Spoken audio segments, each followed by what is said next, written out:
প্রধানমন্ত্রী চীন সফরের প্রস্তুতি হিসেবে জুনের ২ তারিখ চীন যাচ্ছেন পররাষ্ট্র সচিব মাসুদ বিন মোমেন। চ্যানেল 24-কে তার সফরের বিষয়টি নিশ্চিত করে মাসুদ বিন মোমেন বলেন, দিনক্ষণ থেকে চুক্তি সবকিছুই আলোচনা হবার কথা চীনে, তবে সবকিছুই নির্ভর করছে ভারত সফরের উপর। মোর্শেদ হাসিবের রিপোর্ট। একদিকে পরীক্ষিত বন্ধু ভারত, অন্যদিকে অর্থনৈতিক অংশীদার চীন। উভয় রাষ্ট্রেরই প্রত্যাশা টানা চতুর্থ মেয়াদে সরকার গঠনের পর প্রধানমন্ত্রী শেখ হাসিনার প্রথম সফর হবে তার দেশে। সেই প্রতিযোগিতায় জানুয়ারিতে ঢাকা সফর করে গেছেন চীনা কমিউনিস্ট পার্টির ভাইস মিনিস্টার। আর নিজেদের প্রস্তুতি এগিয়ে নিতে সম্প্রতি ঢাকা সফর করে গেছেন ভারতের পররাষ্ট্র সচিব।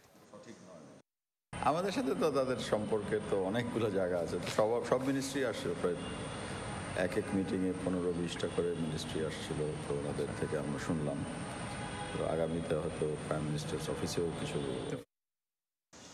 একই গতিতে চীন সফর নিয়েও কাজ করছে সেগুনবাগিচা। অতীতের অর্থছাড়, বিনিয়োগ সহ চীনের কাছে নতুন করে কি চাইবে বাংলাদেশ তা নিয়ে রোববার হয়ে গেল প্রথম আন্তঃমন্ত্রণালয় সভা। তবে চূড়ান্ত সিদ্ধান্ত আসবে জুনে চীনের পররাষ্ট্র সচিব পর্যায়ের বৈঠকে। না, ডেট আমরা আলোচনা করবো। আমরা তো আজকে একটা করলাম, তো আরো কয়েকটা হয়তো করতে হবে। চাইনিজদের কাছ থেকে রিজার্ভ সহায়তা চাওয়া কি হতে পারে? এইটা এখনো আমরা আলোচনা করি নাই। আজকে বাংলাদেশ ব্যাংক বা ওই সংশ্লিষ্ট কেউ ছিল না।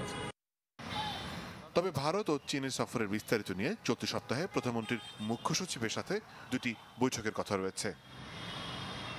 মোর্শেদ হাসিব, চ্যানেল 24, ঢাকা।